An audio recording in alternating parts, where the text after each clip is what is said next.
Mandarin cake আমরা অনেকেই চিনি, অনেকেই চিনি না। আজকে আপনাদের সাথে আমি শেয়ার করব ম্যান্ডারিন কেক বা একটা ট্রাভেল কেক। এটা একটা ট্রাভেল কেক, ইজিলি আপনারা 4 থেকে 5 দিন কিন্তু নরমাল রুম টেম্পারেচারে রেখে খেতে পারবেন, কোনো সমস্যা হবে না। আসসালামু আলাইকুম, কেমন আছেন সবাই? চলেন আজকে আপনাদের সাথে একটা অ্যাডভান্স রেসিপি শেয়ার করব। অ্যাডভান্স শুনে ভয় পাওয়ার কিছু নেই, সিম্পল স্টেপগুলো ফলো করলে আমরা চমৎকার একটা কেক তৈরি করতে পারবো। জিনিসপত্রগুলো এখানে একটু গুছিয়ে নিচ্ছি, ভিডিও বানাচ্ছি তাই একটু সাজিয়ে গুছিয়ে নিচ্ছি যাতে দেখতে ভালো লাগে, আমার নিজের কাছেও ভালো লাগবে, আপনাদের কাছেও ভালো লাগবে। তো উপকরণ নিয়েছি সবগুলো কিন্তু এখানে রুম টেম্পারেচারে আছে, দেখতে পাচ্ছেন আপনারা। আমি বলে দিব কোনটা কতটুকু নিয়েছি।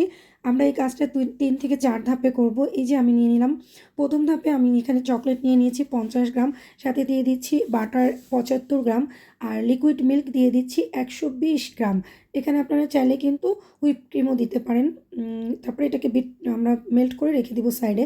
ফ্লাওয়ার নিয়ে নিচ্ছি এখানে আমি 120 গ্রাম, আলমন্ড ফ্লাওয়ার দিয়ে দিলাম 75 গ্রাম, বেকিং পাউডার দিয়ে দিলাম হচ্ছে 10 গ্রাম, সাথে দিয়েছি কোকো পাউডার 25 গ্রাম। ভালো করে স্ট্রেন করে রেখে দিচ্ছি সাইডে। আমি অবশ্যই এখানে একটু লবণও দিয়েছিলাম, সেটার ক্লিপসটা নিতে ভুলে গিয়েছি।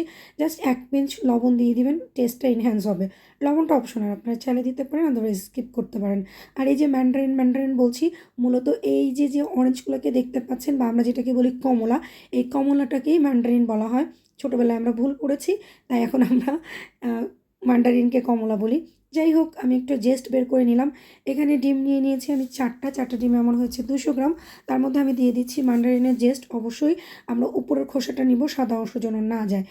যখন একটু ফমি হয়ে আসবে তখন চিনিটা মিশিয়ে দিলাম 2 বারে। এরপরে আমি দিয়ে দিচ্ছি এর মধ্যে আমাদের মধু দিয়েছি আমি এখানে 75 গ্রাম, আর চিনি দিয়েছিলাম আমার 125 গ্রাম। এই তো এখন সুন্দর করে এটাকে বিট করে নিচ্ছি।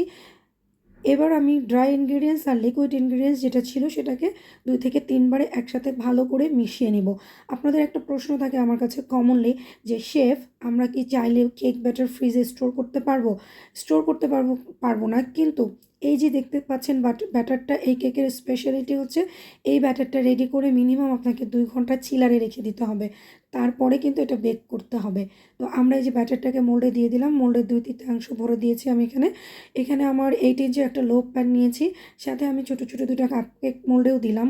মাঝখানে একটা ক্র্যাক খাওয়ার জন্য আমি দিয়ে দিচ্ছি একটা বাটারের, একদম দেখতে পাচ্ছেন আমি একটা বাটার দিয়ে দিচ্ছি পাইপিং ব্যাগে ভরে, এবং এটাকে আমরা এখন রেখে দিলাম 2 ঘন্টার জন্য চিলারে।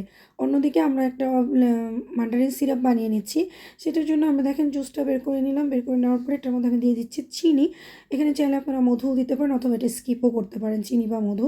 জাস্ট একটা বলক তুলে একদম গরম গরম কেকের উপরে দিয়ে দিচ্ছি আমি ঠান্ডা ঠান্ডা সিরাপ। কেকটা আপনারা 180 ডিগ্রি টেম্পারেচারে 1 ঘন্টা থেকে 1 ঘন্টা 10 মিনিট লাগবে বেক হতে। দেখেন আমার আর তর সহ্য ছিল না, তাই গরমটাই কেটে ফেলেছি। কি সুন্দর হয়েছে!